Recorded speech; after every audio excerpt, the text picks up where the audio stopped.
Հայաստանը փոխվում է, դառնալով ավելի անվտանգ, ավելի ուժեղ ու ավելի կանաչ։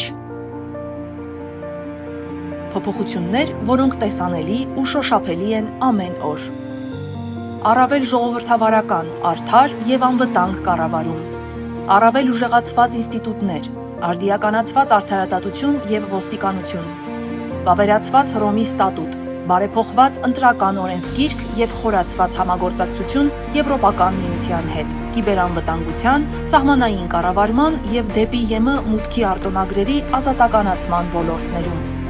Հայաստանում ուղևորություններն ավելի անվտանգ են, վերանորոգվել են ճանապարհներ եւ բարելավվել ամենավտանգավոր ճանապարհահատվածները։ Աշխատանքային գործընթացն ավելի թափանցիկ է, արդար եւ անվտանգ։ Աշխատանքային նոր օրենսգիրք, որ սահմանում է նոր չափորոշիչներ։ 2025 թվականին ներդրվող թվային աշխատանքային պայմանագրեր, հավասար հնարավորություններ կանանց եւ տղամարդկանց համար։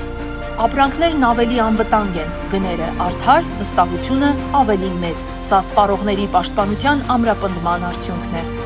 Ավելի մաքուր օդ, ավելի անվտանգ խմելու ջուր եւ վայրի բնության ավելի արդյունավետ պաշտպանություն։ Շնորհիվ բարելավված օրենքների, թվային գործիքների եւ աղտոտումը կանխող անվտանգության ավելի խիստ չափանիշների։ Սկսած 2017 թվականից Եվրոպական միությունը եւ Հայաստանն աշխատում են միասին համապարփակ եւ ընդլայնված գործընկերության համաձայնագրի շրջանակում։ Այս համաձայնագիրն ավելին է, քան փաստաթուղթը։ Այն միասին ավելի լավ Հայաստան կառուցելու մասին է։ Համաձայնագիր, որ նպաստում է իրական փոփոխությունների։